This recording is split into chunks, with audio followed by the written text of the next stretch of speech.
Good morning, everybody. How you doing today? Good to see you out there. I hope you're doing well. Welcome to Stock Markets with Bruce. Today, live on Tuesday, August the 23rd, 2022. Jennifer and I are in hiding here in Calgary at a secret location on the lam.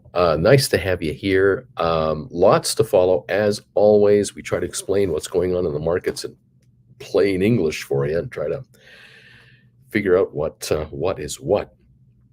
So far, the markets are showing a slight positive bias, but not looking good. We're up 25 points on the Dow now. We're up 19. The S&P is up 4, and Nasdaq is showing a gain of 20 points. This is a nothing burger, kids. We don't have a lot to get excited about here. After the 600-point loss yesterday on the Dow, to be up here 14 points, hardly a ringing endorsement of a serious comeback. There is no comeback at the moment. We're not going to have a comeback at the moment. We're going to likely drift lower, maybe after a half an hour, if that, of maybe a slight hold on to the numbers, but I don't think so. We're getting more and more reports from public companies that are kind of saying to us, well, our last quarter was what we thought it would be, but the next quarter and the one after that doesn't look so promising.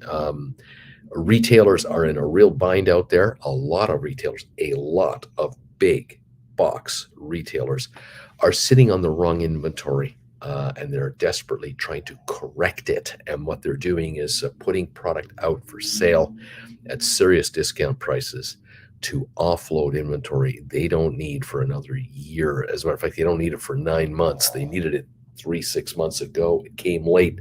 They're offloading it. So you're going to see sales everywhere, offers everywhere. There's even talk at Amazon about having a second Prime Day every year. They're talking now about, well, we'll have the big Prime Day, once a year, and then 6 months later we'll have a little Prime Day.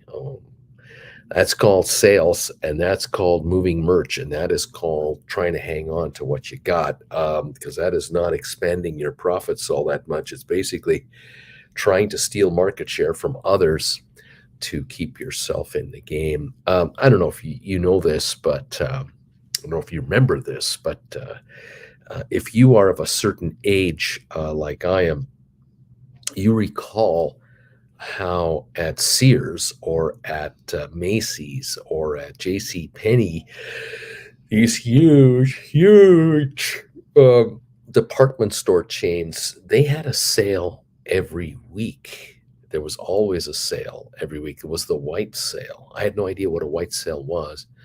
Nowadays, I don't think you can use that term. We're going to have a white sale. But that was for linens, the linens, pillowcases, bedding, towels, table cloths, and napkins, and they called it a white sale, but the appliances were on sale, couches were on sale, TVs were on sale. It didn't matter. Then they had, they had the spring sale, the summer sale, the fall sale, the winter sale, the whatever sale. I mean, just one after another. They came up with words and gimmicks for another sale to always have a sale. Well, the store never had regular prices. That's what it came down to. And at the end, a number of these department stores disappeared from existence because you basically tired out the viewers, and viewers began to expect, or their viewers, your customers got to the point where they were expecting, when they walked through the door of a department store, that there would be a sale price on everything, because you had made such a big deal of so many different sales all the time. There's always a sale going on, so I expect to come in and save money. Well, that takes away from your margins, because if you're putting stuff on discount, you might be able to grind your suppliers for some better pricing on certain items to do a sale. But if the entire store is expected to be on sale, and a customer goes to buy a vacuum cleaner, which could be a high margin item for Macy's, you go to the vacuum cleaner department and they're not on sale, they walk and go to J.C. Penney, they walk, they go to Kmart, they walk, they go to Sears, they walk until they find a department store with the sale, and then they buy it from there. Well, today, those guys have all been replaced by Amazon, by Costco, maybe Target. Um, there's many other places they go that are discounters, as a matter of course, Walmart, that kind of thing. The world has changed, and the high-end department store doesn't exist anymore. There was a time in the 60s, 50s, and 60s, early 70s, where mothers would take their daughters to a high-end department store. Like in Los Angeles, you'd go to a place like Bullock's. These would be regional run shops, but they were the same everywhere across the US and Canada. You had high end downtown department stores. They were so high end in some cases, they offered valet parking. And mom and daughter would go in when the daughter was to graduate from high school, say in the next 3 months or so. What are they shopping for? The prom dress. What else are they shopping for? The dress to the clothing to announce where she's headed next, post-secondary education. Obviously, bridal registries were a big deal, but for mom and daughter to go to a store like that, that would be an all-day affair. That would be like from 10 in the morning till 2 or 3 in the afternoon, and that would include having lunch in the restaurant on the top floor of said store. And we're not talking a cafeteria here. We're not talking about fries and a cheeseburger and a Coke. We're talking about full service restaurant with waiters upstairs. Margins were very good for the shop, and prices were expensive, but it was of a good quality presentation, real dishes, real cutlery, classy music playing.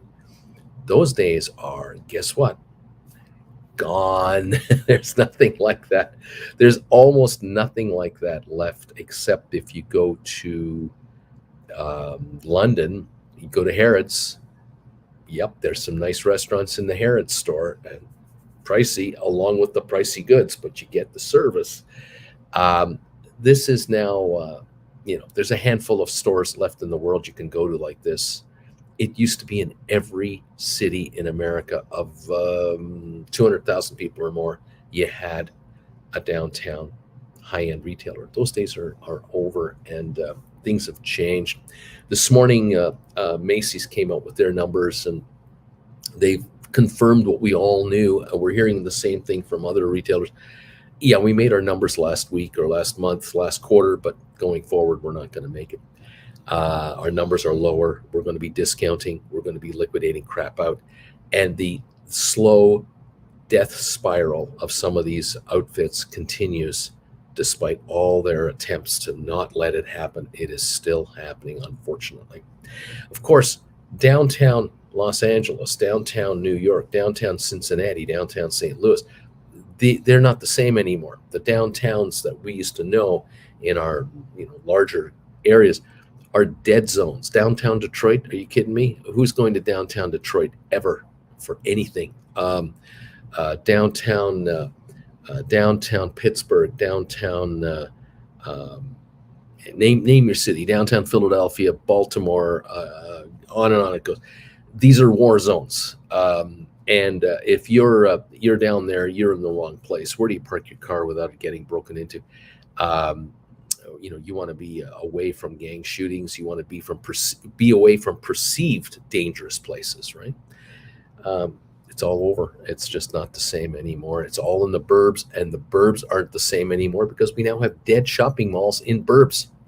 And that used to be the sanctuary. You used to be able to go to the big shopping mall out in out in the Golden Parkways. One highway and another would intersect. There'd be a mall and lots of parking and lots of variety for shopping and food choices from cheap to expensive. That's changing, and the world has changed because we're on Amazon. We're online. And the last 2 years, we've really gone online. I mean, haven't we ever gone online in the last 2 years? Some of that is fading right now. The Pelotons of the world are hurting. The Zooms are hurting a little bit, but this won't stop. This isn't going to go away, and we're going to go back to suburbia to go to a shopping mall again. That's not going to happen. So the evolving world continues to evolve in front of us. Something I read this morning, a couple things I read this morning that I want to bring your attention to. Um, that I find this kind of news fascinating.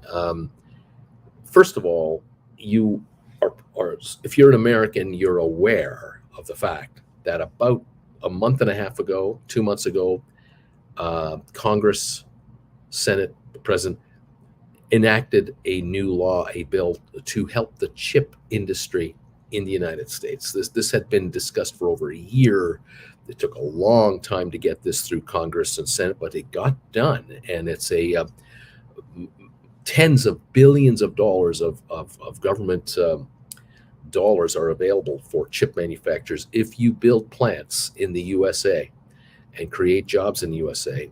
You've got some dough coming your way. Well, let's just call it what it is. It's a chip manufacturing socialism is what it is. It's governments putting up money for private enterprise to go out there and do what they should be doing on their own, but convincing them to build a factory or factories in the United States rather than overseas. Now, with the mess in Europe, the mess in China, and relations between US and China, all these things going on, it makes sense for certain manufacturers in the US to perhaps consider building a factory and or factories in the United States instead, keeping everything close to home.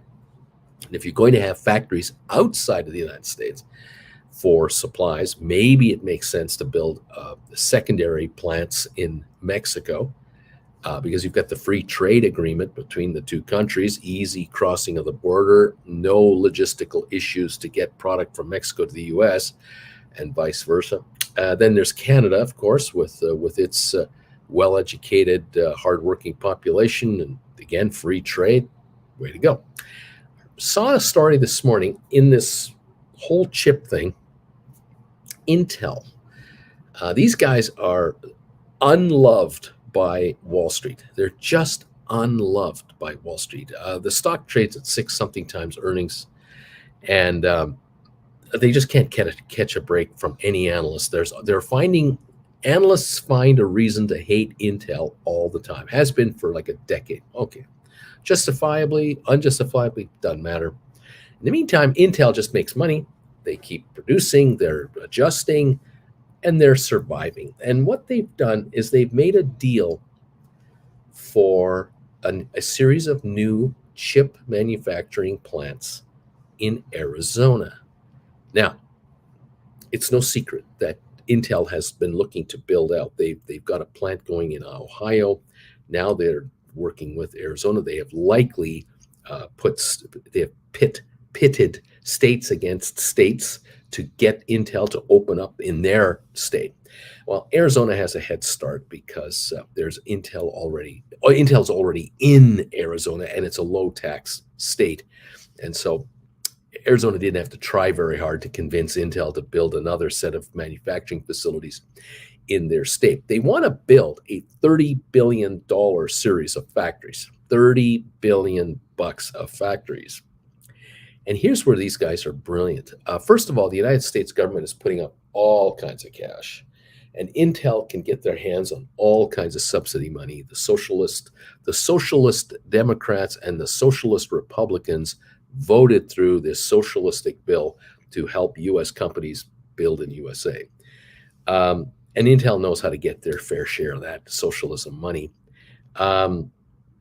But what they also did, which is pretty smart, is they teamed up with a company called Brookfield. Now, Brookfield, if you don't know who they are, they're one of America's, if not North America's, largest real estate companies in the commercial space, generally speaking. Most downtown cores of major cities in North America probably have Brookfield managed and owned properties, office towers, maybe some condo buildings, shopping malls, industrial malls. These guys are huge. They are trillions of dollars of assets, likely through partnerships everywhere.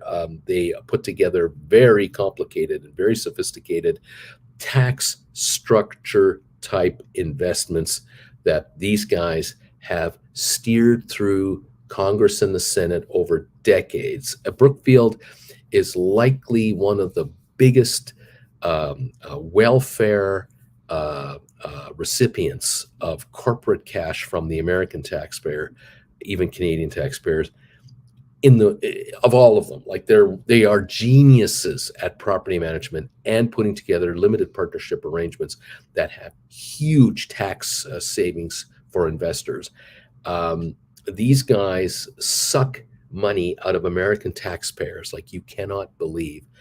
And their game plan is, look, we build these skyscrapers, which are full of people, and these people have jobs in these skyscrapers, and these skyscrapers pay property taxes. And this is good for the economy. Yeah, it's also good for Brookfield. And these guys know what they're doing.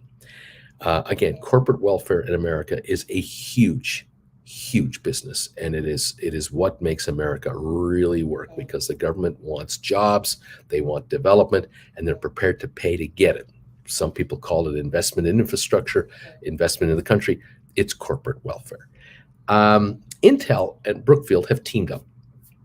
Brookfield will pay 49% of the dough of the 30 billion. They'll put up 49% of the 30 billion, and Intel will put up 51% of the 30 billion to build these factories, to produce new chips in out of Arizona.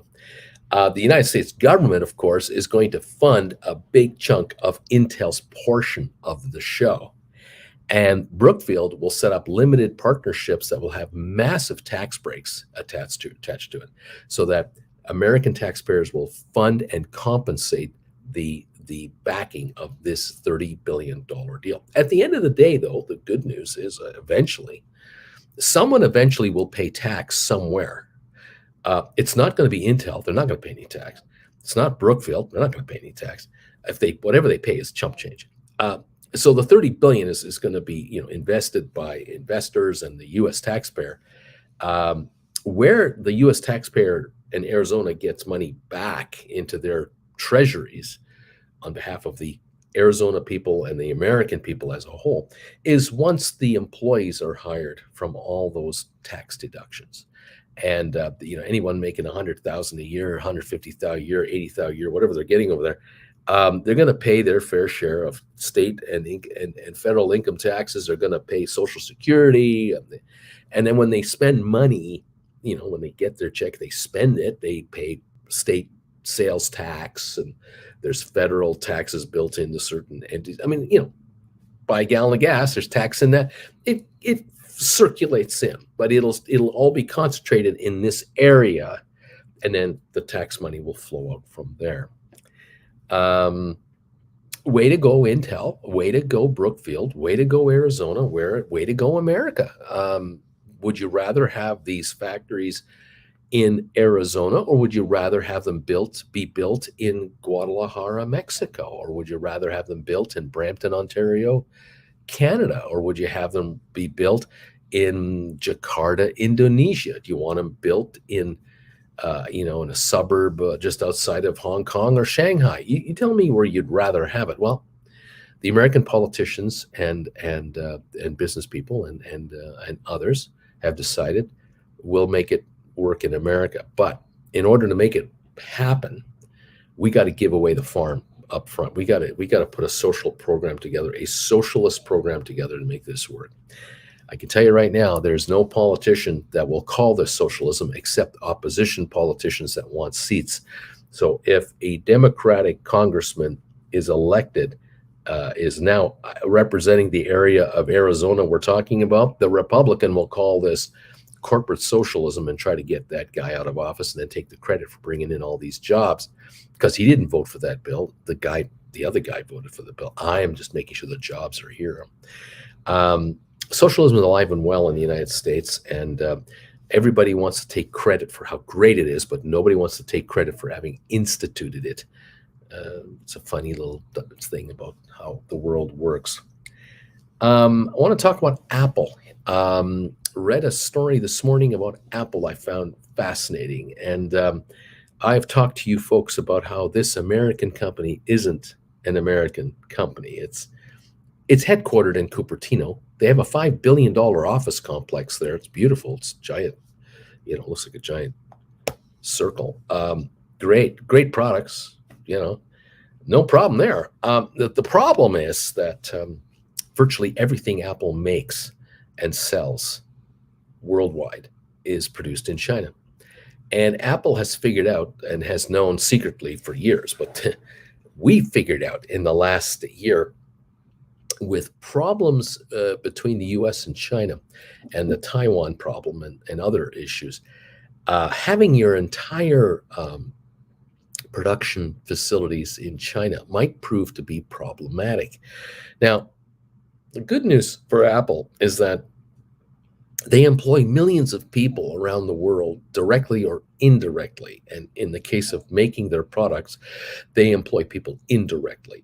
They don't own or have employees in factories in China. They have contracts with contractors in China. And the contractors build the plants that make the product under license for Apple, and they deal with their employees. They handle that stuff. So Apple gets the best of everything. Apple has put together a phenomenal marketing campaign worldwide. They convince us that their product is the best there is, and that they somehow have been convinced a majority of Apple's customers to believe that Apple is an American company through and through.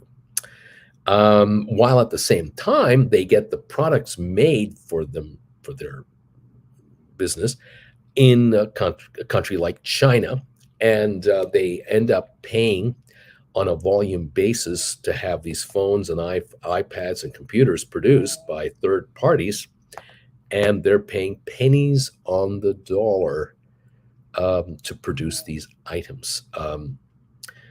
Items that are produced for the Canadian market have to have certain specifications. Items produced for America have to have certain specifications, and every other country. And yet, out of China, they can tell their manufacturer there, here's how you make a phone for the Canadian market. Here's the phone for the American market. Here's how we want the phone made for the Jamaican market, Mexican market, Brazilian market, Saudi Arabian market, German market, every other market in the world. And the Chinese factory guys are going, no problem. We can do anything you want.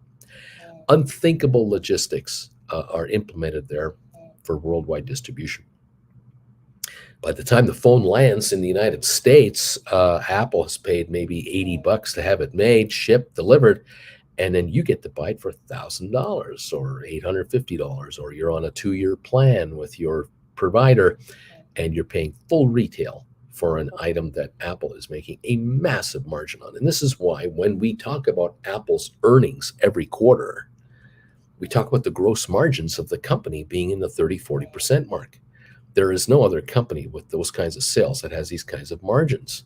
But when you can produce a product through factories where you don't have to worry about labor standards, you don't have to worry about strikes, you don't have to worry about any kind of labor organization going against you, you're dealing with you're encompassing a factory. You're asking them to make a product for you, and the factory is located in a country where you don't dare even think about anything other than coming to work and making product, or you're in jail. It makes it real easy to maximize profits when the employees are terrified of their employers and their own government. They just go to work, keep their head down, shut up, make the product, and leave it at that. Great for us as consumers because we get top quality products, but what bad for us though, so we don't get them at the $80 level. If Apple brought them in for $80 and retail them for $160, if you could buy this, this is an iPhone 11. If you could buy an iPhone 14 for $400, that'd be a really good deal. But you're not going to get the iPhone 14 for $400. You're not going to get it for $500. It's going to be over $1,000. Margins are great at Apple. News today coming out today is that Apple has gotten the message that we're kind of really dependent on the Chinese factories for our very survival, and we've got to kind of lessen our dependence in that area. The problem is you can't just shut down production in China, and then a week later start producing product everywhere else in the world to replace the Chinese production. It just doesn't work that way. And this is a gigantic ship that you're trying to slow down and then turn and speed up again, go another direction. This takes years. And so what's been happening in the last couple of years quietly is, or at least quietly in the US, maybe not so quiet elsewhere, but certainly in the US, most people do not know that 1% of 1.3% of all of Apple's production has been done in India. And this year, it'll be about 3.1% of their total world production of products will be India. And by the end of next year, and in the year after, 22, 23, it's estimated 5 to 7% of all of Apple's production of all products will be done in India. Because the Modi government, the Prime Minister of India, Modi, has been very aggressive and very open to the idea of having factories built in his country with very favorable tax rates, as favorable as the Chinese tax rates, to encourage Apple to build plants there. And if they do that, and they also have very favorable tax tariffs within the country to sell Apple products to the 1.3 billion potential customers that India now has. If you don't produce product in India, you're importing it from the outside. You're going to have import duties to pay, and that keeps the price of your product much higher than anything made domestically in India. This is very similar to how it's done elsewhere. And so the interesting thing is that in India, the factories that are being built there are being built by the very factories and the very same management of ownership that own the Chinese factories. So Foxconn is a big producer of Apple's products in China. Guess who's building factories in India? Foxconn. And they're building factories and getting contracts from Apple to build the phone there. It's the same employer. It's just that they're employing Indian nationals rather than Chinese nationals. They're using Indian sourced parts and raw materials rather than Chinese sourced. And in some cases, it's exactly the same suppliers of parts. It might even be Chinese manufacturers producing some of the components, shipping them to India for final assembly in India. It's a fascinating thing. There's another company called something like Winstron. They're another big manufacturer. They're also building plants in India on behalf of Apple to produce products. So don't be surprised if in the next 3 to 5 years you find yourself deciding, I got to get a new iPad or got to get a new watch or whatever I'm going to buy from Apple. I want that new version of whatever, and it's made in India. It's not actually made in China anymore. It's still made by Foxconn, but it's Foxconn India instead. I can see where the 95.3% of all production right now in China, that number is falling rapidly. And Apple will have that down under 90% by next year. They may have that into the mid 80s, low 80% the year or two after that, because they want to lessen their dependence on the Chinese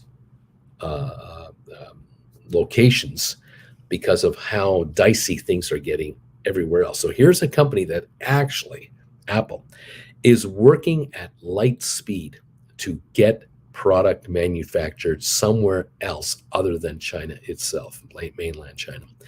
And this is how it's working. 1% as of last year. By next year, 5 to 7%. That is light speed. And you can just see how many more years this is going to take. If you want to bring China down to 50% production or 40% production, and you want to have India, maybe Indonesia, maybe you're going to have other countries opening up where you're going to build factories, this is going to take decades. This is going to take a lot of time and money. It's rather amazing to me how this is all coming together. Anyway, those are two stories, the Intel story, the Apple story. These are two. But notice in the case of Apple, how many jobs in America are being created because of this move? Zero.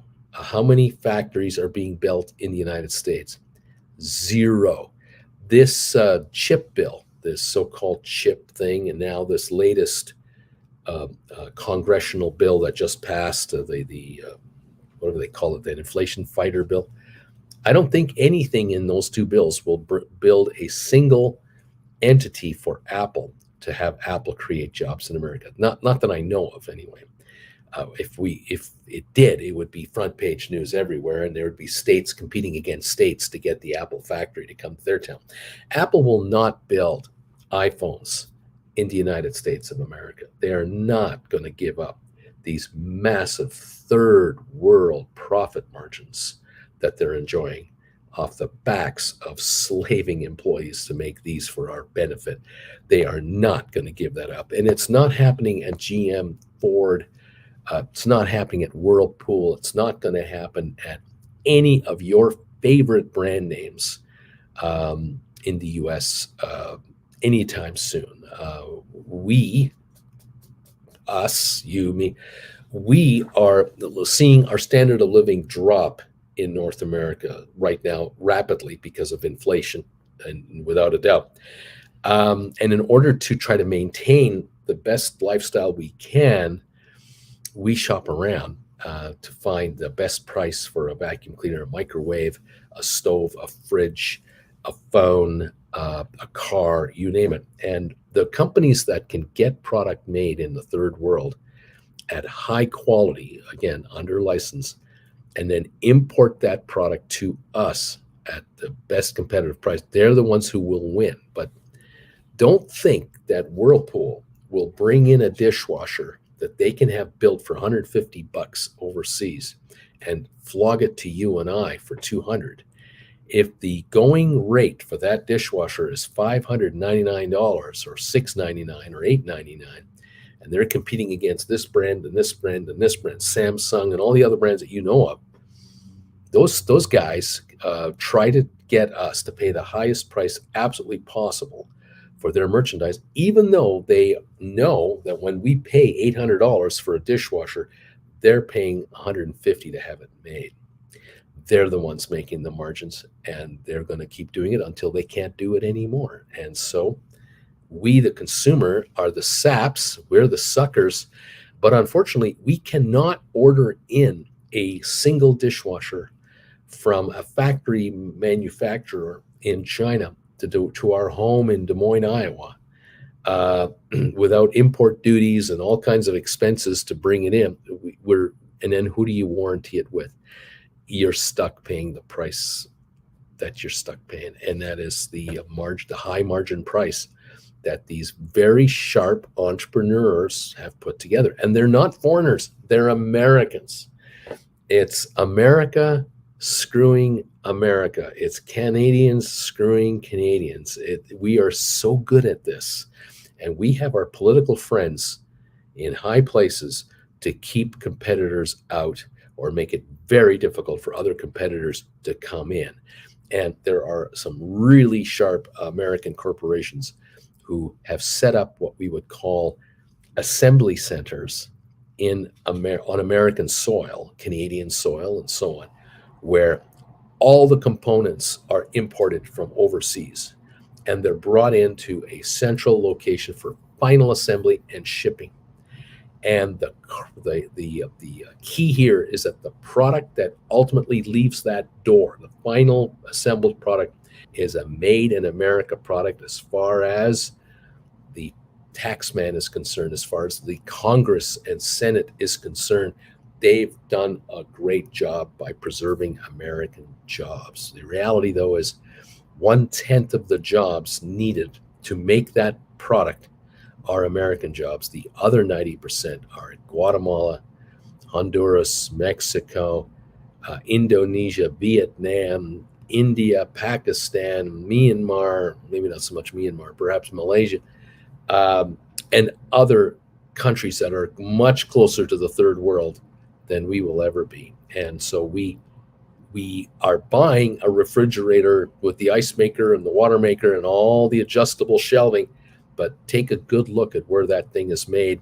You won't see it in the documentation where it's made because they can't possibly print out a piece of paper long enough with 12 different countries in it where all these items come from. So it's assembled in the USA, final assembly in America.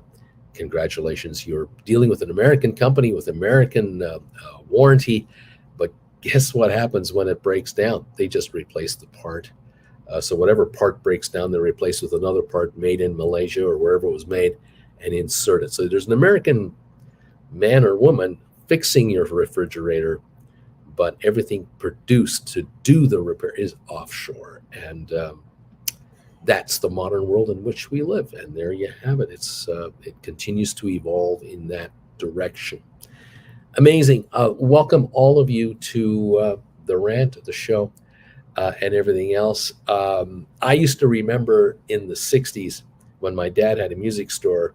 I'll never forget the day that a new item came into the store, which I'd never seen before in real life. I had watched Ringo Starr hold one in his hand once, but I had never seen one in real life. And what am I talking about? The cutting edge technology that was now available. A cassette recorder, a portable cassette recorder. It was about a foot long, about 3 inches high, 6 inches wide. It took these D batteries. It took like 4 of them or 6 of them. There was a lot of room in the back for these batteries to go in. And you had to replace the batteries after so many hours of usage. You had to buy new batteries. The expensive models came with an AC adapter, which was a real handy thing because you could now plug it into the wall to use it. And it came with a microphone that you held in your hand. It was about a 4-inch long microphone with a cord that you plugged into this thing. And you could talk into this and have a blank tape in there, and you could play it. Now, I held my first one in my hand in 1968, 69. I saw Ringo with one on a video that they made. Might have been Rain or it might have been Paperback Writer. I can't remember. But I think I saw Ringo with one in his hand in 66 in England when they had first really come out. And this was cutting edge technology, and it was made in Japan. The unit was made in Japan. It was not made in the United States or Canada. It was an imported item. And we brought one into the music store wondering whether it would sell. Could we sell this to any budding musician out there? Because in reality, what you could do with this is unbelievable. You could record yourself in a portable fashion.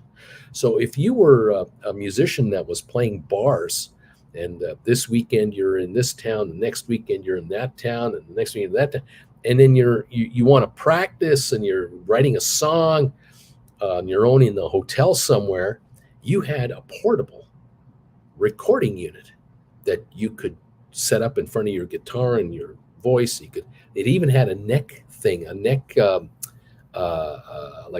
little cable that the microphone would click to, and you could have that around your neck, and you could play your guitar, and it would pick up your guitar and pick up your voice in a so-so way, so that you at least remember the song that you were working on.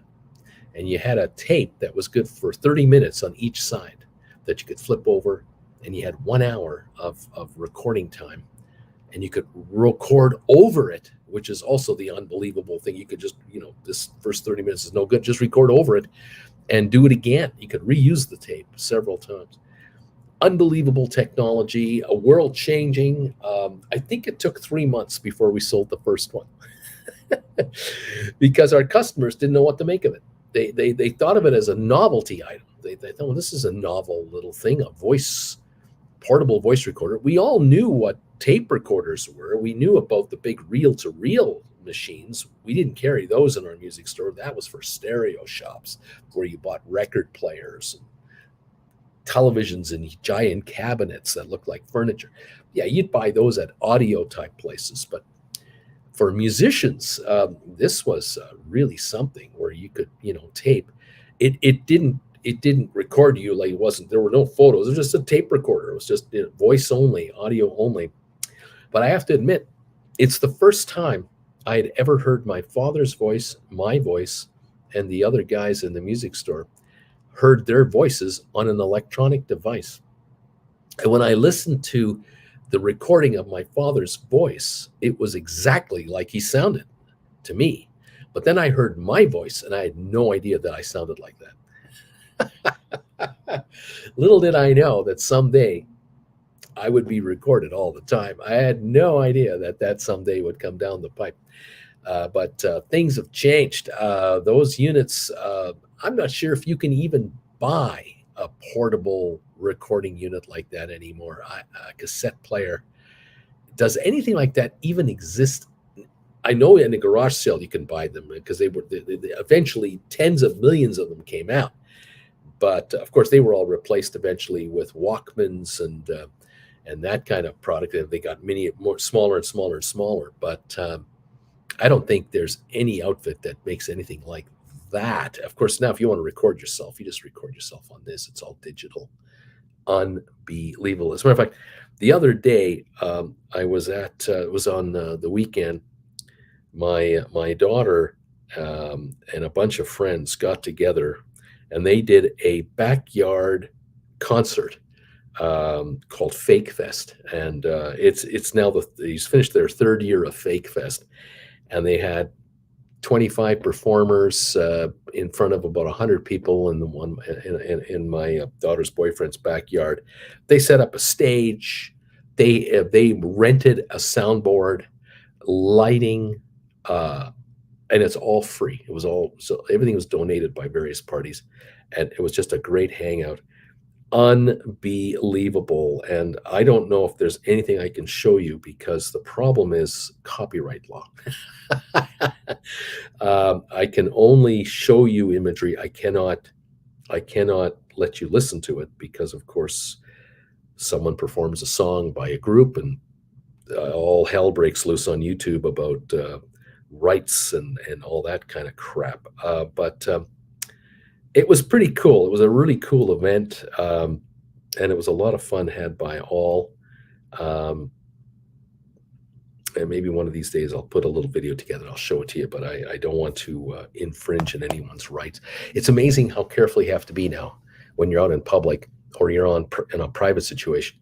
I can't just show you a clip of what it was like.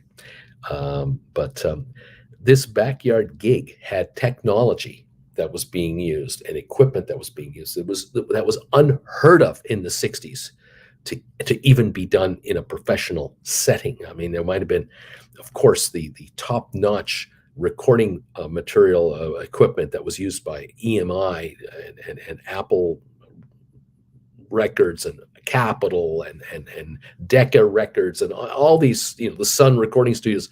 They had the cutting edge technology to produce the hits we remember from the 60s, 70s, 80s. Yes, but today, in a backyard setting like this, lighting, speakers, monitors that if you're talking into a microphone, there's a speaker shooting your voice back to you so you can hear yourself rather than just try to hear yourself from the sound that's being projected out there. My God, they had like a 20-track soundboard, 20 different microphones that they could plug in. I mean, are you kidding me? The drum set was electronic. The entire drum sounded like a real drum set. It was all electronic. It had mixers of its own. The keyboards they were using had more buttons on it than I would never, ever know what to do with. It's really phenomenal. And this is a backyard gig. That was about a 6-hour or 5-hour gig that everybody had a great time at. Unbelievable. And then, of course, now you think about a professional tour that's being done, and you can imagine why. You can now understand why Garth Brooks goes on tour, and there are 6 transport trucks of equipment, 200 people traveling with this equipment, the musicians, the makeup people, the PR people. Oh my God. You gotta play a venue of 20,000 to make it pay. You pay a venue of 70,000 people 5 days in a row. And Garth Brooks, playing in front of 350,000 people over 5 straight days. My God, the logistics behind all of that are just mind-numbing, and the millions of dollars required to pull it all together. And yet that happens as well. And here we have this backyard gig that no charge to attend. Help yourself to a beer Snacks over here. They even brought in they brought in a bathroom. They brought in a porta potty for it, and it was a hit. It worked very well. It was clean. It was nice. They decked it out with beetle pictures, and they called it the Sergeant Pooper's stink house or something like that. Everybody had a good time. Amazing, just amazing. Anyway, the world is changing, and the markets are changing. And look at the markets right now with 15 minutes to go. We're down 50 points on the Dow. We're down 6.7 on the S&P, and we're down 25 on NASDAQ. We're going into the red. We're not even waiting for the opening to go red, and that is what seems to be happening here. Other stocks that we like to follow. Here's the story. I've got a 3-cent drop on Rocket Lab. SoFi is up 3 cents.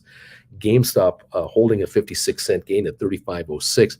We've got AMC up 34 cents. AMC prefs are up 63. They're trying to desperately hold a $1 gain. But unfortunately, even with this, you combine the 666 price of the preferreds and the 1080 price of the commons. You're talking $17.40 or so, $17.50. Where we were $18 2 days ago and 16 something yesterday. We're not looking great here. Matterport down a penny. 23andMe up 4 cents. Nothing on Spire this morning, although I did see a 4-cent gain. ATIP was at 91 this morning. Now we're back to 86. I've got SmartRent down 16 cents. Cyxtera up 33 to 758. It's come down a long way though. Apple down 39 cents, Goldman down 143, Cisco down 4, Tesla up 230, Arc Innovations down 29 cents. We have Microsoft down 125 after losing 840 yesterday, so that's gone negative. Bed Bath Beyond up 36 to 961. Not a lot of recovery here. Pfizer down 15 cents. HPQ down 2. Carvana up a nickel. Twitter down 157 to 41.44. Google down 57 and Amazon down 9 cents. So we've got more negative than positive at the moment, and so that's what we're seeing here. And there's a lot of questions going on about the U.S. economy compared to the European economy, compared to China and Asia as a whole. Heard an interesting question today. It was kind of a comment question. Something along the lines of, do you think there's a disconnect between Americans and Europeans where Americans are worried about getting their Amazon package delivered on time versus Europeans worried about getting natural gas this winter to heat their homes? And the guest that was asked that question is going, well, you've just said it right there. There's the difference between Europe and America, Canada. In Canada and the USA, we're not worried about having heat to heat our homes this winter. Where in Europe, they are worried about having energy to heat their homes and power their businesses. In Europe right now, today, this minute, there is electricity rationing going on at the corporate level. This is happening in China as well. Factories are being rationed electricity so that they're on shifts only. They're not going 24/7. This is why the Chinese economy is not going to meet their projections for GDP. There's no way. When you're running your country with one hand tied behind your back, and it's not getting easier for a while yet, and winter's coming, not looking good. Record heat in China and Europe have caused dramatic problems. The Russian thing with the interruptions in gas and also being cut off from the Western world. So it's retaliatory and everything else. This is screwing up all kinds of economic projections. However, despite it all, despite the pain that, let's say the economic pain that Europe seems to be dealing with in certain areas, the resolve to defeat the Russians at all costs in Ukraine continues. Because what is the alternative? You give in to this moron and let him take territory from Ukraine. He's going to take territory from Latvia. He's going to take territory from Estonia. Where do you think he's going to end? He's not going to stop at all. He's going to keep the game going as long as he's allowed to do it. So do you want to see the kind of destruction that has been happening in Ukraine cities with cruise missiles flying hundreds of miles from Belarus and Russian territory, crashing into apartment blocks. Do you want to see that in Austria? Do you want to see that in Hungary? Do you want to see that in the Baltic states? Do you want to see that in Poland? Then let this guy do what he's doing. If the Europeans keep paying the price they're prepared to pay, and as long as America and Canada are prepared to back them up with weaponry and military assistance and financial assistance, this conflict will stay isolated in Ukraine. And at the moment, it's at a standoff. Now, the question is, can the West turn the tide against the Russian forces? Because it appears that the Russian army, although they have more bullets, don't have the motivated soldiers to fire the bullets. And the question now is, the motivated Ukrainians who want their land back are fighting unmotivated Russian soldiers that just want to go home. This could quickly go the other direction. Now, obviously, what Putin does after that, all bets are off. Peace talks are part of the equation, but we'll see what's happening. Economically, though, the Europeans are having a tough time and are going to have, in certain areas of Europe, there are going to be some really tough times this winter into next year, economically speaking. It will affect us indirectly, yes, because if our European partners aren't buying as much of our stuff as they would normally buy, that's going to affect our sales. And of course, with Asia in an absolute mess with the China problem. The China problem is going to affect all countries around China. So South Korea, Indonesia, Vietnam, Singapore, the Philippines, they are going to be affected by Chinese economic slowdowns. And if there's tension between China and Taiwan and the US and all the rest, then it gets worse. And right now, China, the game plan in China is simple. Whatever the problems are that China has, it's not China's fault. It's someone else's fault. So as long as the Chinese people keep believing that line, that rhetoric, that it's Americans, it's the West, it's those greedy capitalists, as if Chinese aren't greedy capitalists themselves, then they'll keep that game, the charade going over there. But it's when the Chinese people are fed up with their own lying governments and call them out on it en masse, that's when the Chinese government realizes we either kill 1.1 billion of our people to get them in line, or we change our policies. And they have to count the bullets first, because it's not an automatic decision. But they kind of count the bullets and realize that, well, if we kill them all, then we don't have anyone to rule anymore. So maybe this isn't such a good idea. But it sometimes takes that kind of discussion to get their attention within, inside their own country. But I digress. We're down 43 on the Dow. We're down 6 on S&P. We're down 23 on NASDAQ. I think we're going to have a down day today. I just don't know how bad it's going to be. Is this going to be a wishy-washy, down 50, 100, and then break even, and up 50, and then down 50? Are we going to get one of these, or are we going to have another 500-600 point drop today to kind of get the point across that we had a run from June until a week and a half ago that is over now? That bear market rally, done. And now people can call it a bear market trap if they want. But are we now going to start trading at lower levels to be reflective of what's coming? And the other thing that's hanging over the market today, which I don't want you to forget, Jackson Hole. You keep hearing about Jackson Hole, Wyoming. There's a big thing in Jackson Hole. This is where the Federal Reserve will bring Powell out on Friday, and he'll do a speech about the plan of the Federal Reserve, what their game plan is going forward the next year or 6 months or what have you. And everyone is expecting them to announce their interest rates are going to go higher because inflation is much higher.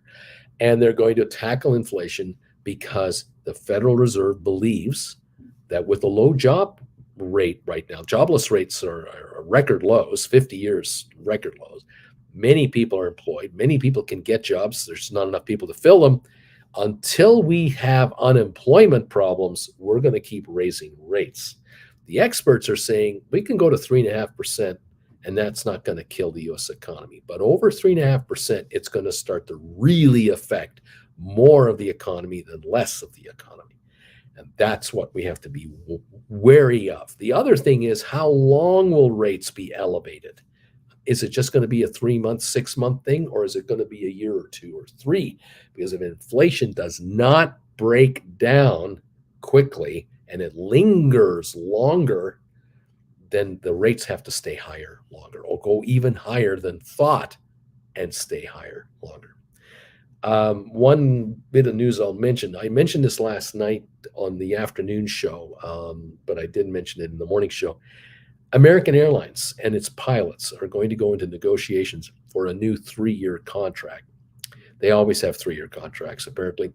The American Airlines union representing the pilots, they have come out already to the media to say our starting position, and we're not interested in discussing this. We're not even negotiating this. This is the minimum that we're talking about. 20% pay raise for all pilots. That's our starting position. Now, let's talk benefits on top of that, or let's talk shift work, or let's talk about pilots being, filling in on a last minute basis because this pilot is ill or whatever, a flight was delayed. There's extra pay for that.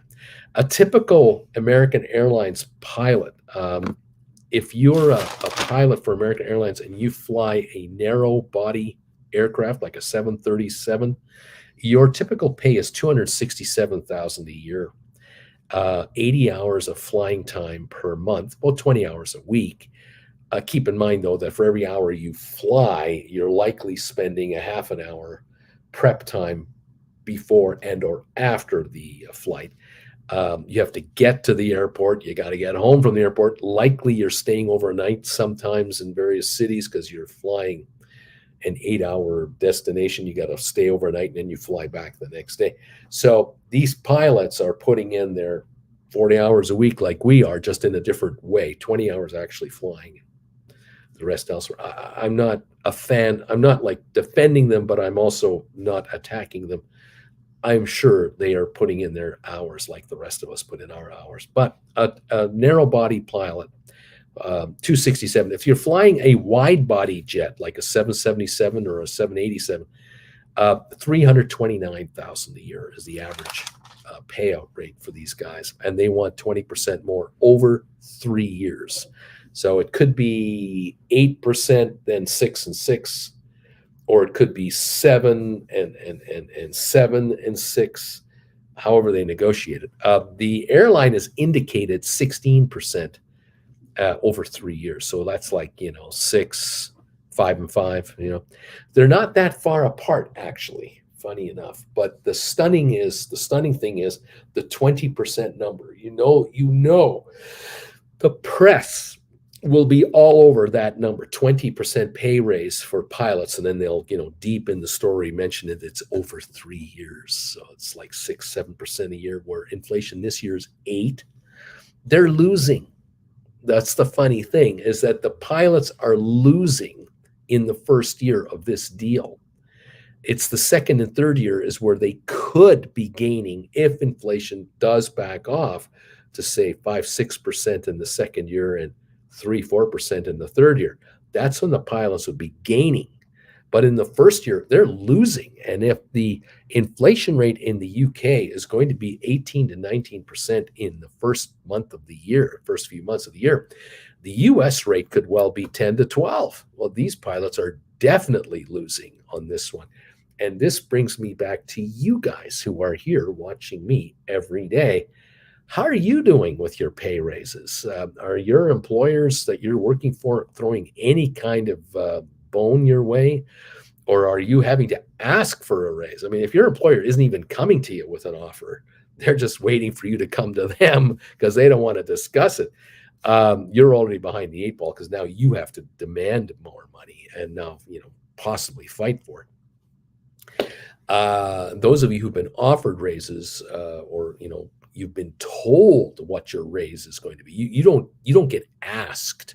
You don't negotiate. You are given an envelope that says, This is what we're going to pay you going forward. And if you folks are getting 3, 4, 5% raises, you guys are absolutely getting pay cuts handed to you without any question whatsoever. And that might be the last straw for some of you folks. That might be what you have to accept. I just, everyone's different, isn't it? Aren't you? This is something to think about, isn't it? Amazing. This is why option writers on this channel come here. This is why there are so many option writers always hanging around here, because you guys can make your own salary and you can grow your business. You can grow your revenues by writing more options and more options and more options. As you're able to roll over and build your portfolio size, you can write more contracts, because there's no limit to the number of contracts you can write. So congratulations to all of you who are here. Congratulations to Larry Titus, and thank you, Larry, for hitting those bells. I appreciate it, buddy. We're open for trading now, and hopefully you guys can make some dough today and tomorrow and the rest of this week. Looking forward to seeing what happens. Thank you all for joining me for this rant and the hangout. I appreciate it. It's great to have you here. Please become a subscriber of this channel if you're not a subscriber. If you are a subscriber, perhaps it might be time for you to consider becoming a member of this channel, where you're going to comment during market trading hours, because during trading hours, we limit discussions to members only. And if you do become a member, if you're thinking about becoming a member, you have two choices to make. Do you want to be a member of our channel as a Chillin' with Uncle Bruce level member, or do you want to become a Gold Bagel member of this channel? The first one is $10 a month. The other one is $25 a month. You have to ask yourself, is it worth $25 a month to be part of this family, to follow this guy? What is the difference? If I move into the Gold Bagel level, is it worth my time versus not? And I say, look, with 5 trade alerts a week, that's 20 a month during when we're open for trading. You get 20 of those right away. You also get the Wednesday night primetime live show, which is tomorrow night, 8 o'clock Eastern time, which is the hangout between my Gold Bagel members and myself. You can then talk to me about the trades you're making, the options you're thinking of writing. You can ask me what my opinion is on this or that, the other thing. And we're not going to be interrupted by a busy session, because the markets are not open. They're not going to interfere with us. It's after hours Wednesday nights. You get 4 of those a month, because there's usually four Wednesdays in a month. So you get 24 extra items for a $15 bump over and above the regular level. And of course, you get to talk over here with all the gang, and you get to pop up the emojis and everything else, and ask me anything you want during market hours. I thank you all. I appreciate it. It's great to have you here, and hopefully you're learning how to make money in this market. And speaking of, we're about to end this. We're running out of time, but I just want to let you know, you may have noticed, if you're here all the time, you absolutely know this, but if you haven't been around for a while, over here at the very top, there's a comment way up there that I have pegged. It's the 4 classes for the price of 3 deal. It's our summer sale. We're going to be ending that in a couple of days. So if you haven't yet grabbed 4 classes for the price of 3, you have a few more days to make your move, but then it's over. To do that, if you want to take classes that I have on my website, there's 13 of them. Grab 4, 8, 12, whatever you want. This address going by the screen down here is my PayPal address. Make a donation there for $299.99 US funds. And then send me an email here at brucefarman@hotmail.com. The links for both of these are down below. Just, you should know that too. But in case you didn't know, the links are down below. Send me an email and say, hey, Bruce, I just sent you $299.99 US. I want 4 classes. Here are the numbers I want. I want class number 1, 7, 9, and 13, or 1, 2, 3, and 4, or 5, 6, 7, and 8. If you've made a double donation, then send me an email for the 8 classes you would like. And I will, after this live show, go through my emails and I will send you a list of the classes you would like. And now you have some studying to do, and hopefully you will become a very good, if not a better option writer. And you might be someone that actually is going to be quitting the day job that is a dead ender, where you have no hope of upside. No way are you moving up the ladder. No way are you getting the kind of money that the owners are getting. No way will you ever be considered a senior member of the team. Or you are putting in the senior member work ethic, but you're being paid the lower level wage, and you're never going to get out of that trap. It might be time to take control of your life, learn how to write options here on a portfolio that you either have or that you're going to put together with our guidance, and quit that darn day job and get away from these people and get control of your life. Can be done. Okay.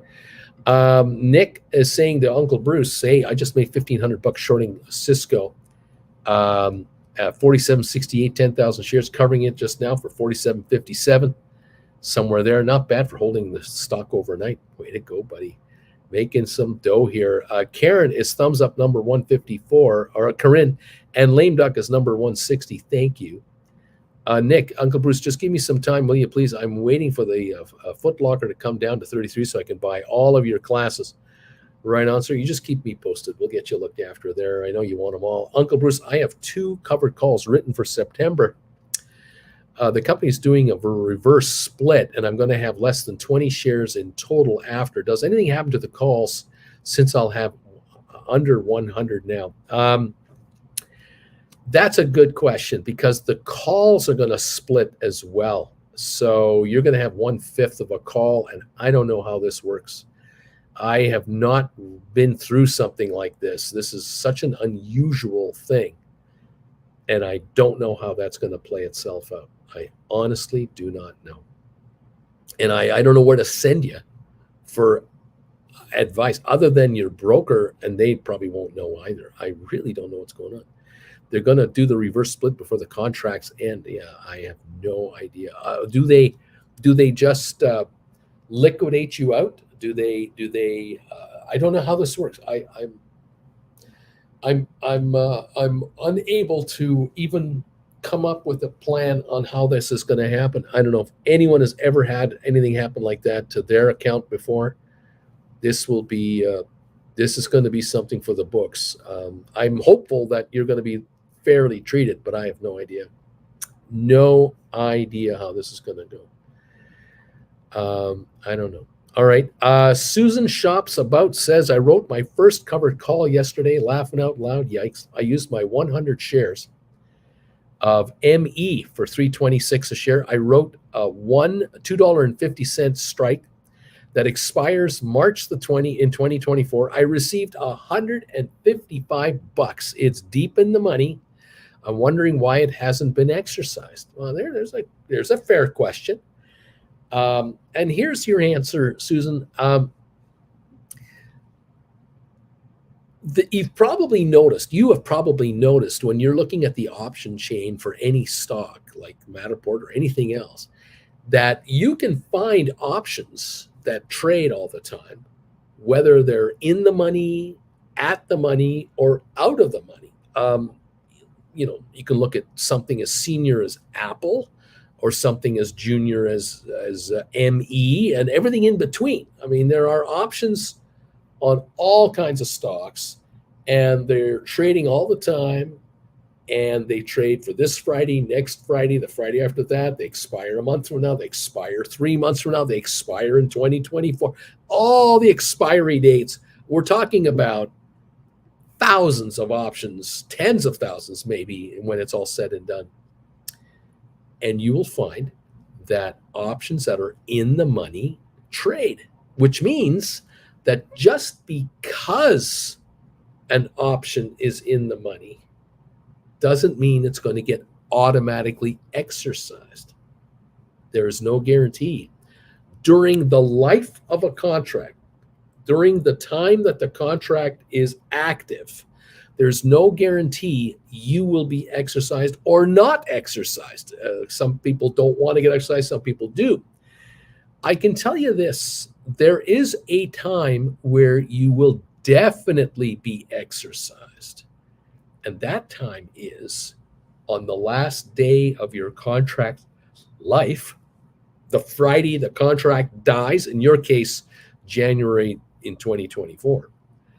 That stock of yours, if that stock of yours is higher than $2.50, your contract will be exercised then, but not before necessarily. It's not a guarantee that before it would. It could be exercised today, next week, next month, or not at all. Because if the shares go down to 249 by January 2024, this contract will die worthless. You keep all $155, you keep the stock, and if your stock is at 249 and you got 155 for the contract, you add that to your $2.49, you've got $4 practically. You're sitting on $4 of value for something you just paid $3.26 for. So at the moment, the $155 is yours to do with as you please. And you can do the classic I'm folding my arms routine, and I'm going to see how these shares trade, and I'm going to see how time goes by. And maybe a week from now, maybe in just a week from now, what if the shares go down to $2.65 for a couple of days? They drop from 320 to 360, 265. If they were to do that, then your calls will go down in value because the stock went down in value. You can buy the calls back if you want to. If you feel that they go down to 120 and that's as low as they're going to go, because the shares might go back up again to 326, you might pay 125, 120 for these calls and buy them back. Well, you get to keep the difference. You got 155 in, you spend 125 to get out, you keep the $30, and that's your money. Shares go back to 326 or something like that. A week later, these calls will go back up in value again because the stock went up. Maybe you can get $1.50, $1.55 again and write the same call all over again for January 2024, bringing in $155. You still got 30 lying around from the first time you sold and bought it. Now you've sold it again, and darn it if that stock might not back off a second time. And if it does, and the call goes down to 120 or 115 or $1, you might decide, I'm going to buy that sucker back. They're not exercising me. I'm in the money and they're not exercising me, but the stock is backing off and the contract is backing off. I'm going to buy the contract back for another gain of 30 cents, 40 cents, whatever you can extract from it, and then sit there with your arms crossed, see if the shares come back up again. And if these calls reach that 140 level, 145, 150 level, you might decide a third time to write. Now, this might be in October this year. You might write that January 2024 contract yet again. And this time the stock doesn't go down. It stays in the 320 range.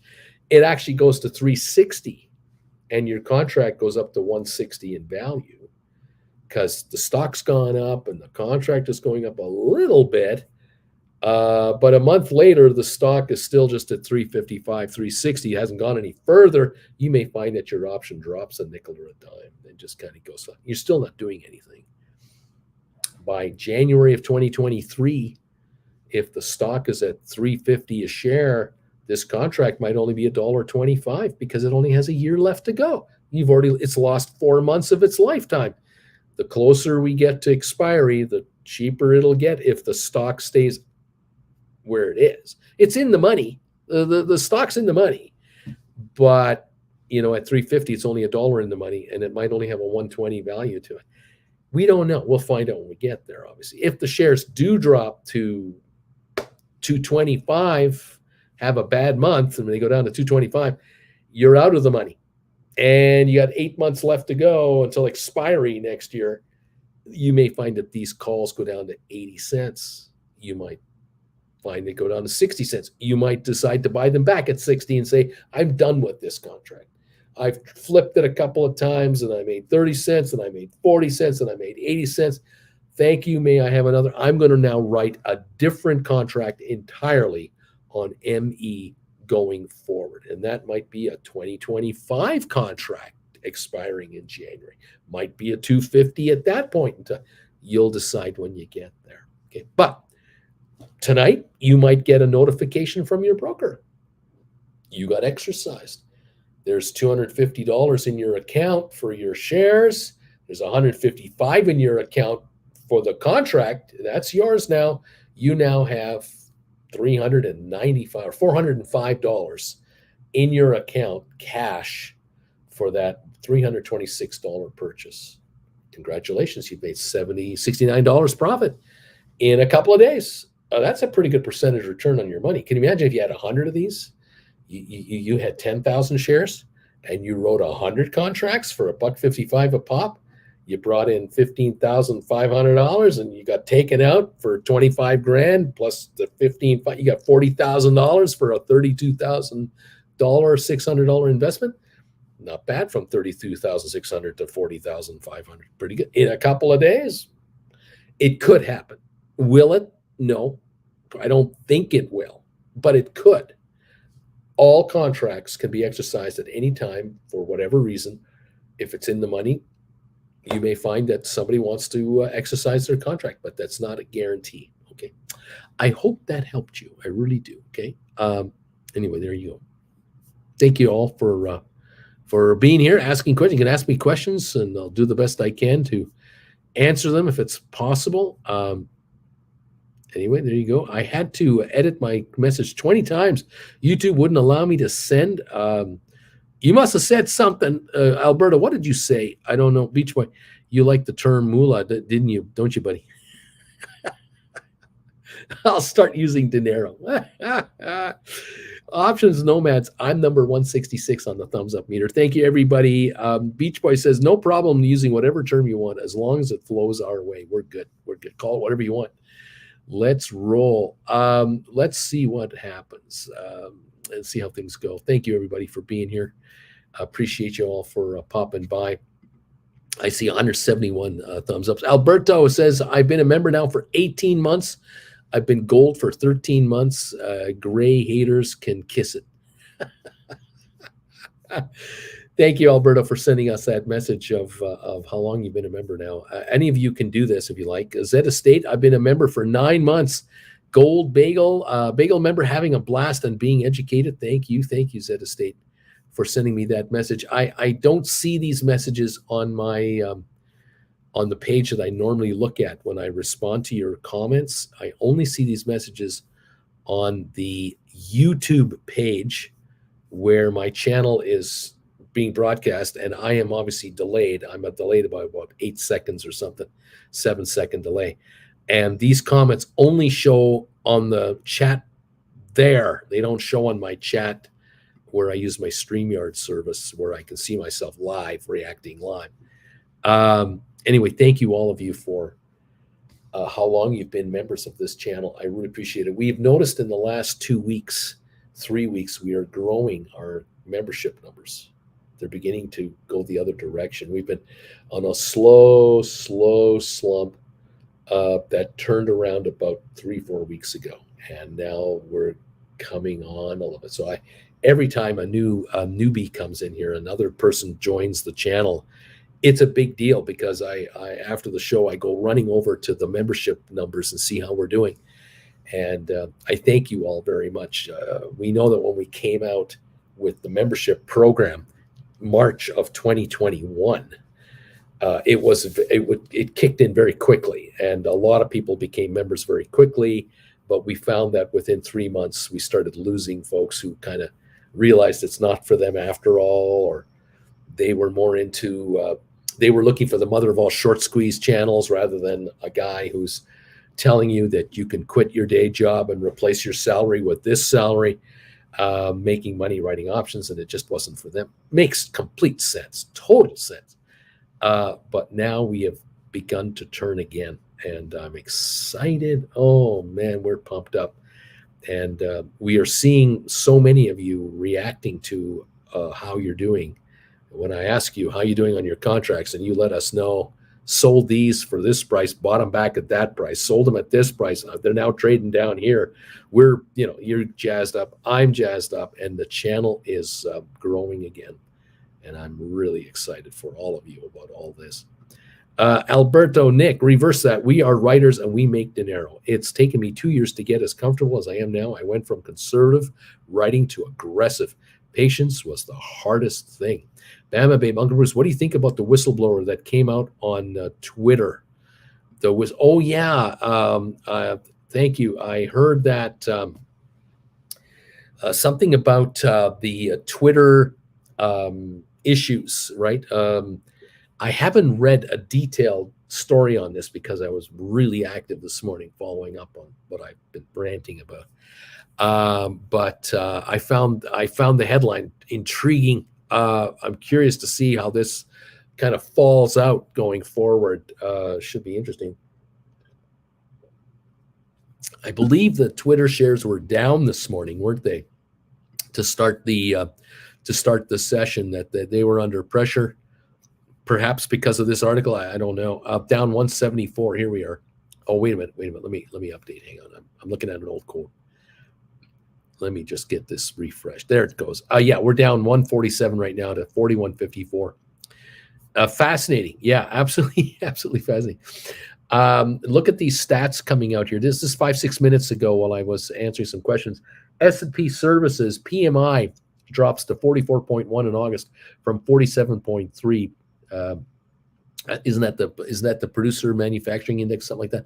Breaking, S&P U.S. manufacturing PMI drops to 51.3 in August from 52.2. Let's see. Yeah, we're seeing again these constant readings are coming out. These readings of confidence and utilization and everything else, and it's bad. It's bad. It's bad. It's bad. It's worse and worse and worse. It might be positive, but it's not as positive, or it's negative, and now it's even more negative. We're getting these kinds of readings, and these are shots across the bow that some people are ignoring. I don't ignore this stuff. I do know right now GameStop is up only 29 cents. That's all it's up right now. And I notice also that AMC is down 24 cents, 23 cents on the commons. The preferreds show a gain of about 84 cents. So between the two, we're around that 17.10 level at the moment. Not a lot of upside happening here at the moment. 5-cent gain on SoFi, 14 cents on Matterport. We're up 4 cents on 23andMe. We're down a penny on Spire. We're up 3 cents on ATI Physical Therapy at 89.8. SmartRent up 9 cents. Sextera up 7. Apple up 77. Goldman up 118. Cisco up 24. Tesla up 468. ARC Adventures up 32. Or ARC Innovations. I keep calling it ARC Adventures. ARC Innovations up 33. Microsoft is up 25 cents. Bed Bath Beyond up 18 cents. Pfizer down 76. HPQ up 47. Carvana down 8. Twitter down 129. Google up 50. And Amazon up 132. So we have that going on. The Dow itself is down 3 points. At the moment, it would appear. Let's go from there. We seem to be recovering a little from our opening low. We're up 9 on S&P, 64 gain on NASDAQ. Oil is up 259 to 92.99. I see it now up 263 at 92.99. Word this morning came out of some OPEC spokesperson, or some speculation out of OPEC, that the next meeting they're going to have, they're going to talk about the possibility of some production cuts. They just had a meeting 2 weeks ago, and they generously increased production by 100,000 shares a day, which is an absolute insult to the Western world. So these buddies, these pals, are going to keep bringing out headlines to make it appear that prices are going to go to the moon, when in reality there's oil everywhere. Production out of the US and Canada, Mexico is rising dramatically to more than offset shortages, perceived shortages out of Russia. Don't forget the Russian oil, just so you know, the Russian oil is uh, being sold illegally under the table. So don't think that there is any that Russian oil has been shut down or blocked off, or can't find its way to the markets. Russian oil is finding its way to the markets. One of the biggest buyers of the product is India. They're doing cash deals on the open oceans. There are satellite images of Russian ships, oil tankers, transferring oil in the oceans from one ship to another, and they're being picked up by satellite. So there's cheating going on everywhere. Russian oil is being flogged at 30, 35 bucks a barrel below world price for cash, cash, cash. No reporting, no paperwork, no satellite pinging, all that stuff. They're trying to do it in a clandestine way, but it's not working because the Western world has sophisticated satellite tracking technology to keep an eye on all this stuff, and they're making note of which ships are doing what. And I suspect it's possible that down the road, when an oil tanker goes into a port that is enforcing sanctions, might be a year from now, 2 years from now, that ship will be impounded and the captain charged, and they will probably lose their ship. But keep in mind, the likelihood is that whatever ships are moving Russian oil right now are ships that are on their last legs and have long been written off as zero value. They're hanging on by a thread mechanically.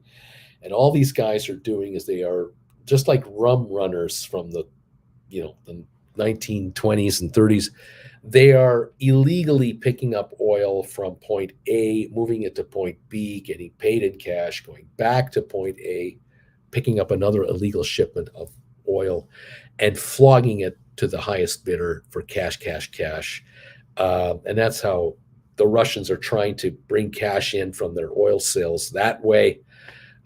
These rum runners or oil runners are making a few bucks their way. This game continues, and there's always a buyer for contraband if the price is right. And right now, India is the offender, because India will not condemn Russia for the move they've made to Ukraine. So Ukrainians know they've kept score, who's on our side and who's not.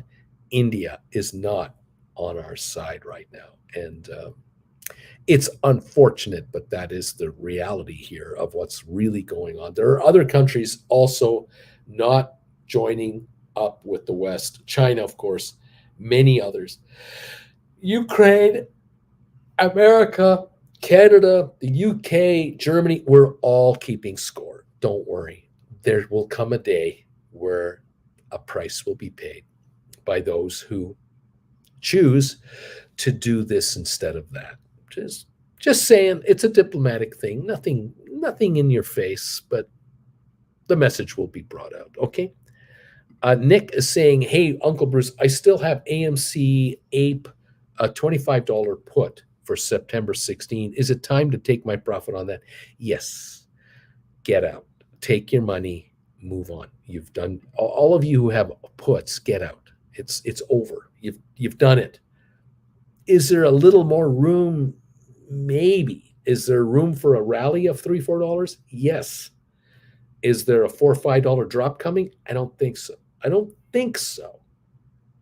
I don't think so. So get out, take your money. You made money, move on. It was a good trade. Thank you very much. Let's keep going. Okay. All right. What else is going on? What else? What else? What else?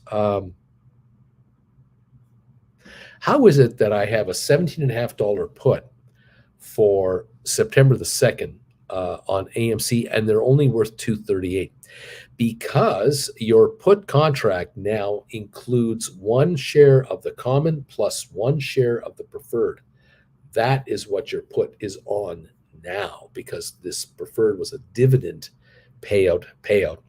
So you've got to take the value of your uh, AMC common stock, which is 10.15, and then you got to take the value of your AMC preferred, 6.96.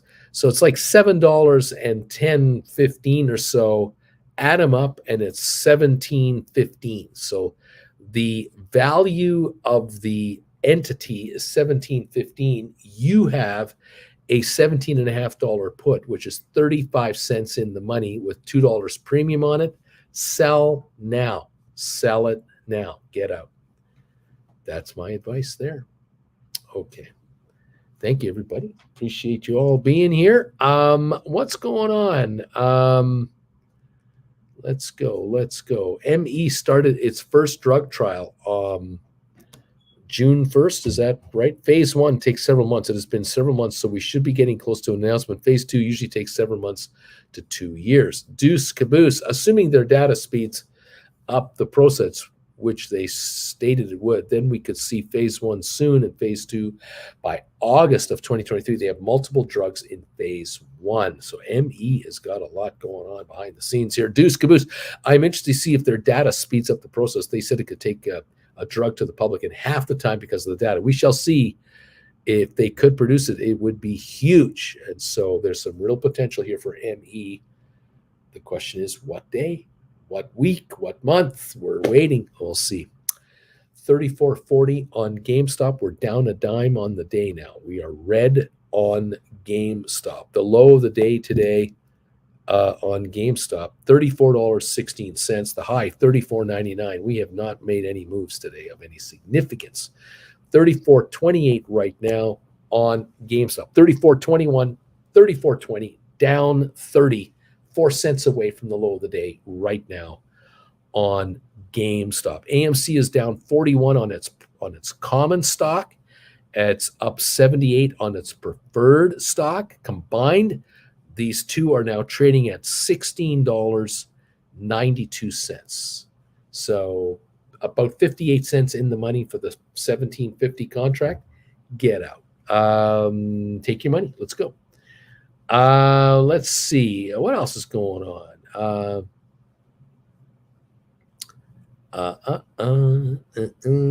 Yeah. I'm spent by 144 thumbs up, by the way. Thank you, buddy. What else is going on? A week ago, I bought September 25 AMC put for 505. Today, I sold it for 940. Thank you, Uncle B. Way to go. Way to go, Nick. I like it. Beautiful job. This is called making money, and let's move on to something else. There's so many more opportunities. You got cash now, so take a look at maybe and deepen the money call on something and write an option against it. Whatever you want to do. Buy ATIP at 80 something cents. Try to write 250 calls against it for 2024. Who knows? Some real potential. BW. So an unknown company, HKD, rockets up 2,000% in 3 days and zero halts. Yet halts all day on AMC and APE. Yeah, that's normal. Any insight as to those opposing to halt or not, Uncle Bruce? Seems pretty odd, isn't it? Yeah, it was a crazy day yesterday. The market makers were having a hell of a time trying to stay on top of this thing. But I can't comment on why or why not something else is halted. I'm not the one making those calls. Someone is. Someone somewhere is answerable to that. 34.04 on GameStop. We're at a new low. GameStop today is at a new low. 34.01 was the low already today on GameStop. AMC 997 on the common stock and 685 on the preferred stock. So that puts this thing at 1682 now, roughly. Okay. There you go. Nick, I'm happy for you. All of you who've been able to blow out those puts, I'm really pleased with you guys. I don't want any of you in it anymore. Get out. 10 halts on something that's less than $10 a share. That's ridiculous. I know. I'm with you, BW. I'm totally with you. It was really sloppy. U.S. new home sales fell sharply in July to the lowest level since January 2016. This explains whenever I look at Zillow and I take a look at homes for sale in Palm Desert, California, price reductions, price reduction, price reduction, price reduction. 20 to 50 grand a house drops in prices over there. So it's begun. It has started, and it's only going to get worse. The higher rates go, the more houses will be cut in price everywhere, not just California. But I noticed it in Palm Desert. I'm quite keen on that area because we want to be there for the winter. Does anybody know of anyone that wants to rent a furnished condo for 5 months this winter from December to the end of April? If anyone knows of something that might be available, or you know someone that might be able to rent, let us know. Let me know. Jennifer and I are looking for a place to rent for the 5 months in the Palm Desert, Palm Springs, Rancho Mirage, La Quinta, Indian Wells area. If anybody has if you know somebody that has a $10 million estate there with a second house, like that guest house, and they're thinking of renting that up, I'd be interested in that. And I'd be quite curious to discuss the possibility of one-on-one consultation in person in lieu of some rent money. Might be able to work a deal there. One never knows. After all, I'll be broadcasting from there. In any event, does anybody want to have a YouTuber in their condo live? Let me know, okay? I appreciate that. Thank you, everybody. We're down 10 points on the Dow. We're up 8.6 on S&P. We're up 57 on NASDAQ. GameStop 34.30, 34.40 seems to be the pricing right now. Sorry, Bruce. The house on the side, that's reserved for my servants. I don't bring in riffraff. Okay, I got my army of people over here. Okay. When it comes to prices being paid as far as Russia, again, I don't know what that means. DQ, BW, the halts are auto-triggered by percentage change in the 5-minute window, up or down 10%. Sell my house. Don't worry, USA is paying for all of it. Deuce Caboose, I haven't been paying attention. What happened to Sixtera? What? I don't know. I know it went down. I don't know why it went down. It was down to the 710s. It's now 758, up 33 cents. I have no idea what's going on. Spire down 1.5 cents. Smart Rent up 4.5. Rocket Lab down 6.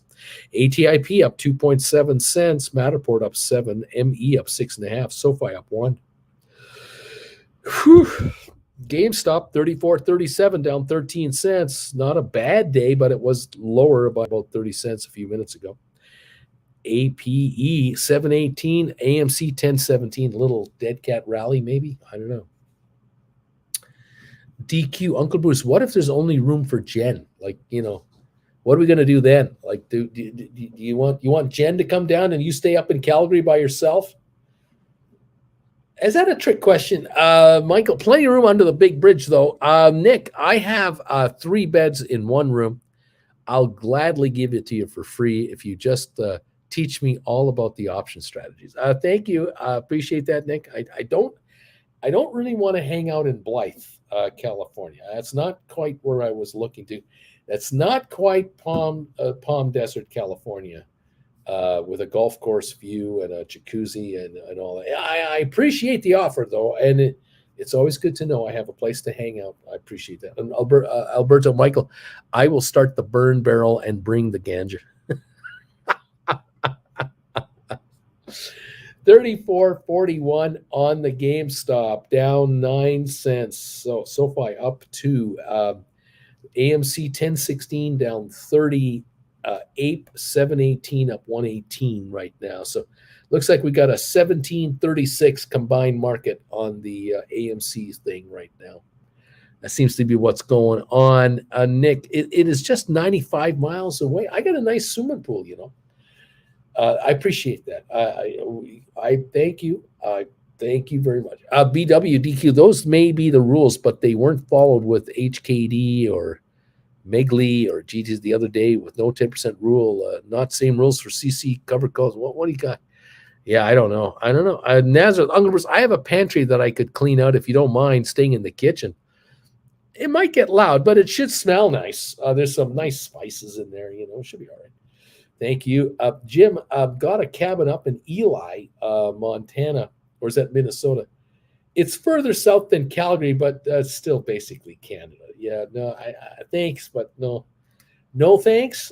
Thanks, but no thanks. Yeah, yeah, okay. Oh my goodness. Alberto, Nick, that's the way. I thought to make the same offer, but I'm too close to Canada. He wants to be in the sun. Michael, I have a pool and a pond. The pond would be good for you. Oh my gosh. I gotta get viewers from the desert. I gotta get a lot of viewers from the desert. That's all I have to do. I mean, obviously, I gotta find a couple of hitters down there who've got some big spreads where they'll say, "Oh, stay at our place, man. Do your show out of the guest house over there, and we'll get together. I'll see you in the pool every day. We'll talk stocks. We'll work a deal out. That would be just perfect. That would be just a perfect deal." Anyway, let's see. Mike, no offense, just a Caddyshack reference. I wish I lived closer to Canada. Vilbus, Eli for the winter would be fun. No. How about that? No. All right, there you go. Okay. Welcome one, welcome all. We're up 66 on the Dow, up 20 on S&P, up 100 on NASDAQ as they try a little rally after losing 600 Dow points yesterday. I don't know if it's going to work. Oil up 295 to 93.35. It's trying to go higher. Don't know if it's going to work it. We'll see what's going on. Time will tell. Is that Beach Boy? We need to move to the desert, buddy. That's what we need to do. We got to move to the desert. Then we can hang out with this guy all the time. It'd be great. See, if you guys all move to the Palm Desert area, I could catch up with you every winter. How great is that? I could meet you at the In-N-Out once in a while. See you at the Costco for a hot dog in Rancho Mirage. I'll see you up at the lookout. We'll look out from 4,000 feet out, look over the valley together. See you at the pool. Hey, come on down. Alberta. Gary, I'm in Saratoga Springs, approximately 2.5 hours from the Canadian border. Vilbus, Uncle Bruce doesn't strike me as a Portage kind of guy. He doesn't have that vibe. Nick, if I make some good money, I will just buy one nice condo in Palm Springs to house you for free. How about that? Well, there you go. That's always good. Good to know. I appreciate it. I'm not holding my breath right now, by the way. Not for this winter. Oh my goodness. It used to be so much easier. It's not that easy anymore. It's much more difficult. Thank you, everybody, for all your kind offers and best wishes. I appreciate it. It's we're not ignoring you. We appreciate the offers, and we'll keep it in mind. Thank you, everybody. Oh my gosh. Yep. Headline: Economy slows again. S&P finds due to high inflation and rising interest rates. No kidding. Biden on Wednesday may unveil plan to cancel $10,000 in student loans for borrowers making under $125,000. Interesting commentary. We keep getting these rumors. We're waiting to hear what they have to say. Coyote, Alberto, that's awesome. Sounds nice. We're hoping to buy a home near the Canadian border. Alberto, Coyote, it's nice, but lots of snow up there. There you go. Yep, well, that's the way it is. Canada, we're not known for tropical weather. We're known for going to tropical weather. That's what we like to do. We like to get there to tropical weather, but we're not known for having it necessarily. Yeah. Flint Creek, Alberto, you are close-ish to me. You are close-ish. How about that? Oh gosh, we're still up 58 on the Dow. AMC off 15 cents. The prefs are up $1.02. GameStop up 19 now. SoFi up a nickel. ME up 18 cents. So There it is. That's where we're at right now. 57-point gain on the Dow, 21-point gain on S&P. NASDAQ up 106. So a little rally here. The question is, how sustained is it? We're, 45 minutes into the market. As I said, we would, maybe slump a little. I'll try a rally. Maybe we'll slump again. Maybe we'll go red. Maybe we'll go green. I don't know. We'll see. This is a big drop yesterday, and I don't see a shot straight up right now. I don't see that. Okay. Let's see. Michael, my uncle lives south of Buffalo. So much snow. Lake effect, says DQ. It's the lake effect. Coyote. Alberto, that sounds nice. We would definitely have to learn to live with snow. Don't have much experience being from New Orleans. Deuce Caboose. The older I get, the more hair grows out of my ears. Odd phenomenon. I thought I was supposed to lose hair. Flint Creek. Buffalo gets tons of snow. We don't get too much here. Lake effect misses us typically. Lame Duck. My uncle has 1 bedroom, 1 bath in Phoenix. He might let you use. Great people retired, but they can tell you some stories. Alberto. Flint Creek. Yeah, you're close-ish. Laugh out loud. Michael. 4-foot snowfalls. Nick. Are the Toots buying FL? Is it being held up for someone to dump? What's going on here? Michael, it's too Trumpy up there for me. Alberto, Gowdy, love LA, New Orleans cooking. Love that cooking down there. Right on. There you go.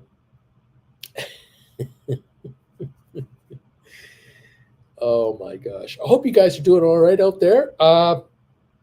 GameStop. Oh, you can just see it's down a little. Now it's up 13 cents. We're not going anywhere. We're just not going anywhere on GameStop. And so these contracts you have are going to shrink out, as I had predicted they would. If there's a dip in the market, they'll drop even faster. Beautiful job. Way to go, you guys. Adam, hi, Adam. Would you buy some out-of-the-money calls on AMC to ride the hype up for a flip? No, I would not buy any calls in anything whatsoever. No. Flint Creek, passing by you, Alberto, in 3 weeks, headed to City to play for a couple of days, although I can go through PA too. Deuce can boost Prosty? Prosty? What's that mean? I have no idea what this is about. There are messages going on. I have no idea what's happening. We're into the show. 1 hour, 47 minutes, and I am fading fast. Oh my gosh, I was up early this morning, and it's catching up to me now. It's terrible. I'm going to be on again at 3 o'clock this afternoon, though. I'll be here for the final hour, and we'll definitely get together again. But we're up 11 on GameStop now to 34.61. The Dow right now is ahead by 41 points. Kind of a nothing burger here. We'll watch for that. Ape preferreds are up 97, but the commons are down 21, so it's a 76-cent gain overall. SoFi up 7 to 616 now. That's good to see it back to 616. We're up 22 cents on AMC. ME up 16. Matterport is up 11. ATIP is up 4.3. Rocket Lab is just off 2 cents. It's coming back. SmartRent is up 8. Spire down 2.5. Sixter is up 36. Bed Bath Beyond up 30. Tesla up 13. Pfizer down 73 cents right now. Boeing up 201. Apple up 65. HPQ up 48. Cisco up 19. Twitter down $1.13. Home Depot down $3.38. Carvana down a quarter. Robinhood up 22. Vanik down up $3.54. Make that $3.57 on Vanik now. IBM up 4 cents. Microsoft up 61. Goldman up 70. Google up 58. Amazon is up 133. Meta up 163. BlackBerry is now up 11. Royal Caribbean up 138. U.S. Steel up 96. Target is up a penny. J.P. Morgan up 3. Costco down 4.45. Walmart down 84 cents. That's really the deal right there, kids. I'll tell you what. We're up 27 on the Dow right now. Slumping a little further. Kind of quiet. I'm going to pack it in right now. Get a little rest in here. Catch some breakfast. I will catch you guys this afternoon at 3 o'clock Eastern. Let's finish the show off at that point with a bang. See how things go here in this marketplace. Thank you all for being here and hanging out with me. I so appreciate it.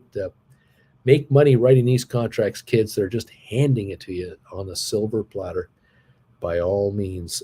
So thank you guys, for everything so far. I'll catch you guys later today at 3 Eastern as we shut down the markets. Enjoy, everybody. Bye for now.